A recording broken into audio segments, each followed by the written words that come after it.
green beans for fresh eating, for freezing, and also dried beans for having dried all winter long. Well, the first thing you do is you keep harvesting as many beans as you can all through the summer while they're growing, because as you harvest them, the plant's going to still want to produce more. As long as you keep harvesting them, don't let them get too big. Don't let them form their seeds yet. As long as they haven't formed their seeds and you keep picking them, the plant is going to keep producing, because that's what the plant wants to do. It wants to make babies.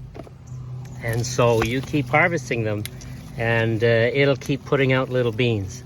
And you just keep doing this until about a month before the end of your bean harvest season.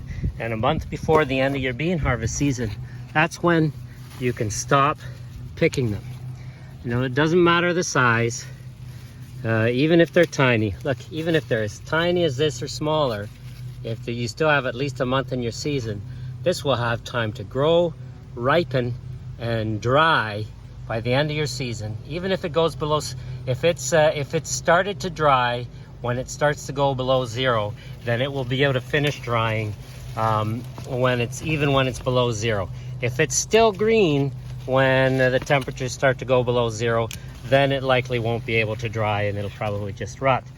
But so long as you stop picking your beans about a month before the end of the season, they'll have time to ripen and give you dried beans by the time it gets really, really cold. And so in the meantime, pick as many as you can, keep harvesting them, and you'll have a ton of green beans to have all winter long. You can freeze them real easy. Just cut them up and freeze them, or freeze them whole.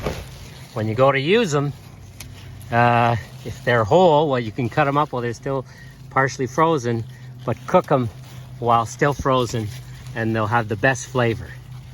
So you freeze them while they're really fresh. Don't wait any amount of time. Don't blanch them. Don't do anything. Just freeze them. If they have the string in them, then take them out. But just freeze them fresh like that, either cut up or whole. And when you go to use them, don't wait for them to thaw. Start cooking them right away from frozen, and then they'll taste like you just picked them. Here's the first basket.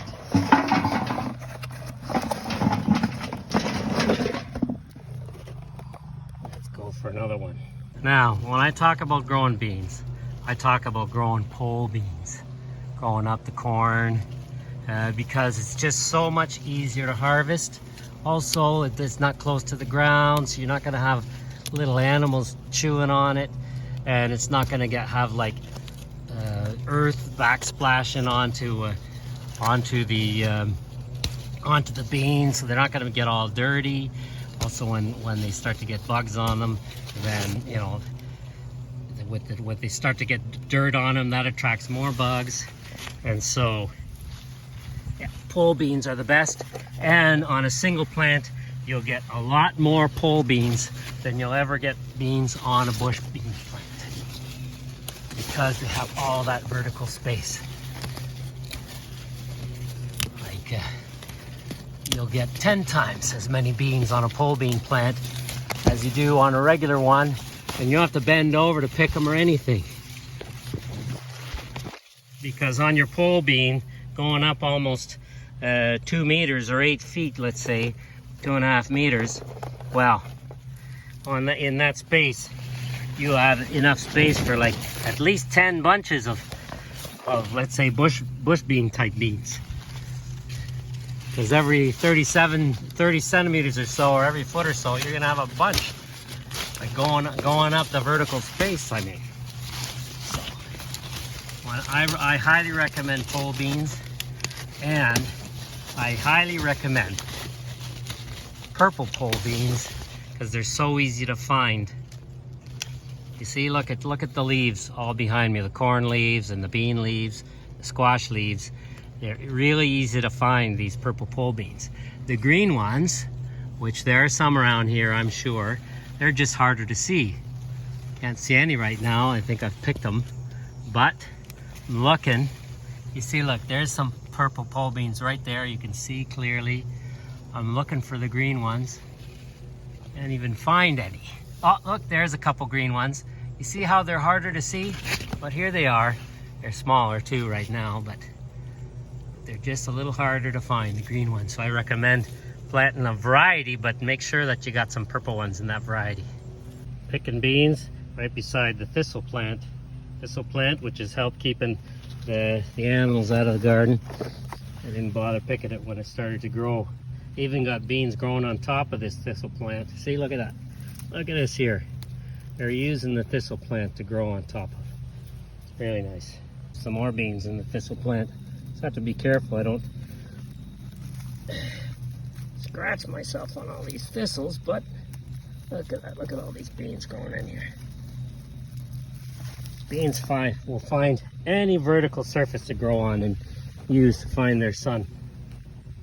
And then if that surface falls over, well, they'll just grow right back up again, like this thistle has fallen over. So the vine will just find its way up again and then grow back up and put out some more beans. Here's another 7-liter basket. There. I think that's it for the beans for today, even though I could probably pick at least another basket like that, but I'll do that tomorrow. Those are the beans I can't reach. That's fine.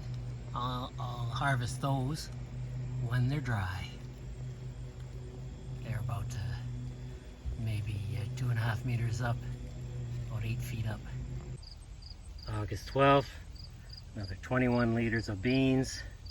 3 of these baskets, basically, a little bit more than 3 of these, probably more like 22, 23 liters of beans for the winter.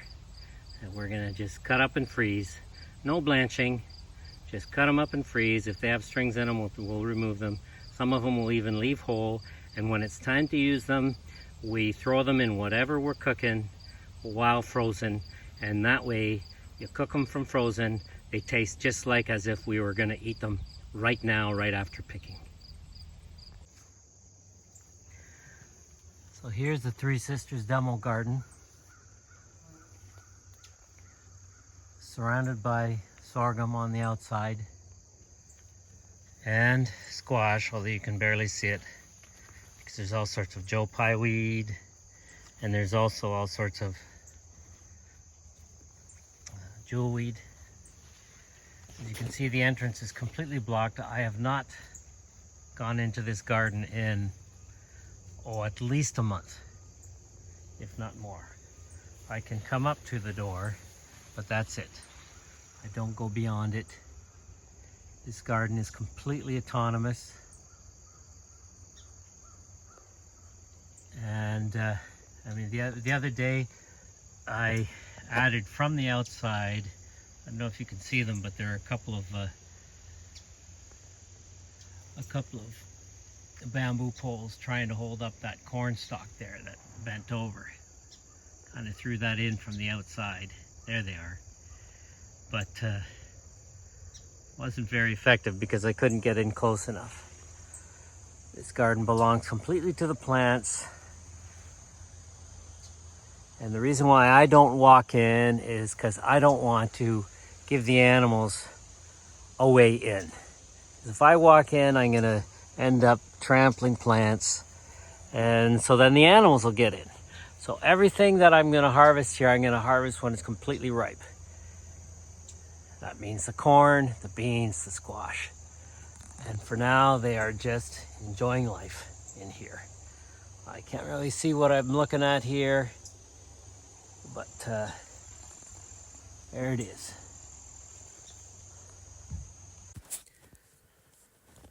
I hope you liked the video.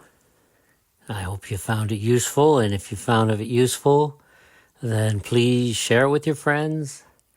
And if you haven't done so yet, then subscribe and support our channel, and maybe you can see some more of our videos. Have a wonderful week, and we will see you next time.